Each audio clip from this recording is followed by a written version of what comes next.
Durante séculos, a humanidade caminhou sobre a Terra com uma arrogância silenciosa, convencida de que a inteligência era um presente exclusivo reservado apenas para nós e talvez para os nossos primos primatas mais próximos. Quando olhamos para o espelho, pensamos em encarar o que seria o ápice da evolução, o ser humano. Quando olhamos para o resto do reino animal, medimos a inteligência deles pela proximidade com a nossa.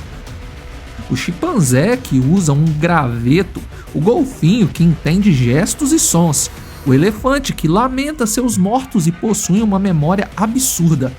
Mas e se estivermos olhando para a direção errada? E se compreendermos que a inteligência não se mede em níveis, mas sim em tipos? A abelha é um ótimo exemplo. Saber qual flor extrair o néctar, quais espécies de flores polinizar e fazer do seu alimento um diferencial para o tipo de mel que produz. Além disso, vivem em colmeias, com cada integrante programado para funções específicas desde seu nascimento até sua morte. Isso não seria um tipo de inteligência incrível? Baseado nisso, nossos olhos se voltaram para o ar, onde existe uma criatura que vai além e, apesar de não compartilhar nossa biologia, que não se assemelha fisicamente em nada a um ser humano e que se separou da nossa linhagem evolutiva há mais de 300 milhões de anos, ainda assim nos demonstra uma inteligência muito, mas muito semelhante à nossa. Esse animal resolve problemas que deixariam uma criança humana de 7 anos perplexa. Faz parcerias com predadores para terem melhores condições de vida e ainda mudaram o sentimento de dezenas de cientistas que convivem diretamente com eles. Estamos falando dos corvídeos. Corvos, gralhas e pegas, mas especificamente.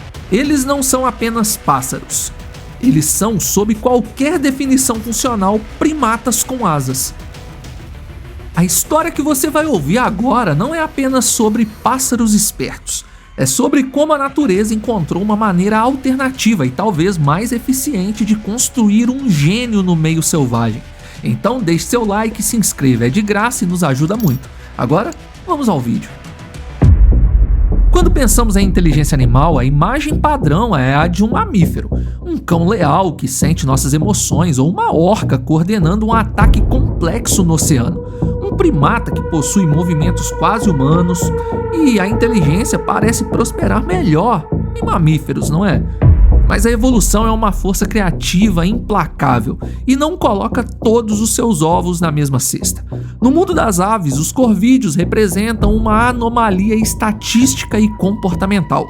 Eles são travessos, vingativos, calculistas e assustadoramente autoconscientes. Se você já teve a sensação de estar sendo julgado por um corvo, é muito provável que estivesse. Eles reconhecem rostos humanos, mais do que isso, eles guardam rancor, e se você for rude ou ameaçador com um corvo hoje, ele não apenas se lembrará de você no ano que vem, como também poderá comunicar essa informação para o bando. Você se torna uma persona não grata no mundo deles. Mas a verdadeira prova de sua capacidade cognitiva vai muito além da memória social. Ela reside na engenharia.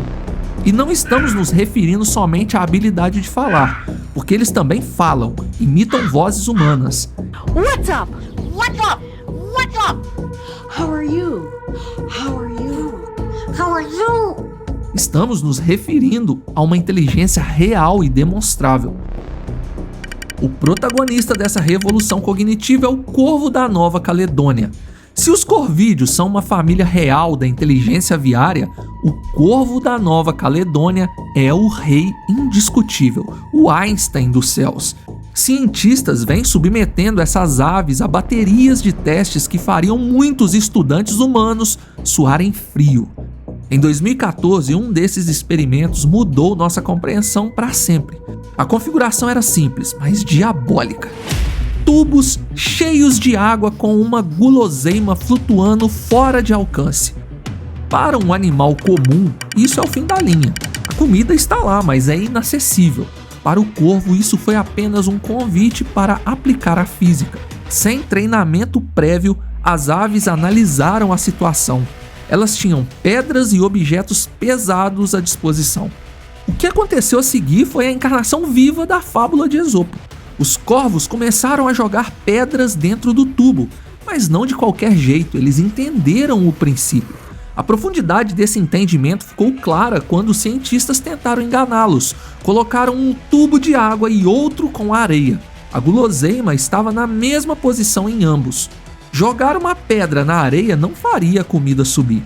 O corvo sabia disso, ignorou a areia e focou na água.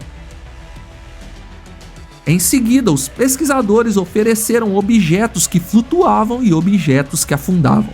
Jogar algo que flutua não desloca a água suficiente para elevar o nível. O corvo instantaneamente selecionou apenas os objetos densos que afundavam, e quando confrontados com tubos de níveis de água diferentes, eles calcularam qual tubo exigiria menos pedras para trazer a recompensa ao topo mais rápido. Isso não é instinto, isso é compreensão causal. É a habilidade de simular o resultado de uma ação na mente antes de executá-la no mundo real. Os autores do estudo concluíram que nessas tarefas específicas, esses pássaros operam no mesmo nível cognitivo de uma criança humana entre 5 e 7 anos de idade. Mas a natureza não parou por aí. O uso de ferramentas é uma coisa, a construção de ferramentas é outra, muito mais complexa. E a construção de ferramentas compostas, ou seja, pegar duas peças inúteis e combiná-las para criar uma terceira peça funcional, era até recentemente considerado uma barreira que apenas humanos e grandes primatas conseguiam cruzar. O corvo da Nova Caledônia riu dessa barreira. Em um experimento de caixa de quebra-cabeça, os pássaros receberam gravetos que eram curtos demais para alcançar a comida. A frustração seria a resposta esperada. Só que em vez disso, os corvos examinaram os pedaços. Um dos gravetos era oco, o outro ligeiramente mais fino. Com uma destreza impressionante, eles inseriram o graveto mais fino no oco, criando uma vara longa e rígida, manipulando-a para pescar a recompensa. Isso é engenharia básica. É a compreensão de que a soma das partes pode ser maior que o todo. E essa capacidade de inovação flexível é o que chamamos de inteligência fluida. E vê-la em um dinossauro aviário moderno é nada menos que perturbador. Ainda assim, havia céticos. Eles argumentavam que resolver problemas imediatos é impressionante, mas e o futuro? A marca registrada da alta consciência humana é a capacidade de planejar um amanhã melhor. Para adultos, isso parece lógico, mas crianças pequenas falham nisso constantemente. Preferem um doce agora do que 2 daqui a 10 minutos. Será que um pássaro impulsionado por taxas metabólicas altas e instinto de sobrevivência imediatos poderia planejar o futuro? Em 2020, a ciência teve sua resposta. Os corvos foram apresentados a caixas de quebra-cabeça que exigiam ferramentas específicas para abrir. Depois de aprenderem qual ferramenta abria qual caixa, eles foram retirados do local. 5 minutos se passaram. Então, foram oferecidos a eles vários objetos. A ferramenta correta, ferramentas inúteis e objetos de distração. Eles escolheram a ferramenta certa. Mas esses não foram os únicos testes. Eles passaram até mesmo em testes matemáticos. Isso nos leva a uma pergunta biológica fundamental e inquietante. Como? Como isso é possível? Aves e mamíferos seguiram caminhos evolutivos divergentes há 320 milhões de anos. Nós desenvolvemos o neocórtex, essa camada externa enrugada do cérebro onde processamos o pensamento complexo. As aves não têm córtex. Durante décadas, a neurociência olhou para o cérebro liso das aves e assumiu que elas eram estúpidas por design. Estávamos errados. A evolução não precisa seguir o mesmo projeto para atingir o mesmo resultado. O que as aves desenvolveram foi o pálio, uma estrutura que, embora anatomicamente diferente, funciona de maneira assustadoramente semelhante ao nosso córtex. Estudos recentes de mapeamento cerebral em 2020 revelaram que as fibras nervosas no cérebro das aves são organizadas em grades horizontais e verticais, uma arquitetura de processamento de dados que imita a estrutura do neocórtex dos mamíferos. É um caso clássico de evolução convergente. A natureza encontrou duas maneiras diferentes de construir um supercomputador. E não se deixe enganar pelo tamanho. O tamanho absoluto do cérebro é uma métrica enganosa. O que importa é a densidade. O cérebro de um corvo é um milagre de compactação. Eles têm neurônios muito menores e mais densamente agrupados do que nós. Isso significa que, grama por grama, um cérebro de papagaio ou corvo tem muito mais poder de processamento do que um cérebro de mamífero equivalente. A comunicação entre esses neurônios é mais rápida porque eles estão mais próximos. Em algumas regiões do cérebro responsáveis pela cognição superior, os corvídeos têm o dobro de neurônios que primatas com cérebros do mesmo tamanho e processadores de alta eficiência. Mas por que essa inteligência evoluiu? A inteligência é biologicamente cara. O cérebro consome uma quantidade enorme de energia. Para justificar esse custo, o animal precisa enfrentar desafios que exijam essa potência. Uma teoria reside na infância prolongada. Corvos da Nova Caledônia passam até 2 anos sendo alimentados pelos pais. Isso é uma eternidade no tempo das aves. Esse período de dependência cria uma janela de aprendizado. Eles não nascem sabendo usar ferramentas. Eles aprendem observando, falhando e tentando de novo, sob a tutela de mestres experientes. É a transmissão cultural de conhecimento. No entanto, há um mistério aqui. A hipótese da inteligência social sugere que cérebros grandes evoluem para lidar com grupos sociais complexos, como vemos em chimpanzés e humanos a política da tribo. Mas muitos corvídeos adultos não são particularmente sociais fora de seus parceiros de vida. E sim, corvos possuem apenas um parceiro, o qual ele irá compartilhar toda a sua vida e se reproduzirá somente com ele. Um verdadeiro símbolo de fidelidade. Então, onde eles aplicam essa inteligência social? A resposta pode estar fora da espécie deles. Nas florestas nevadas de Yellowstone, uma aliança improvável e fascinante foi documentada. Corvos e lobos.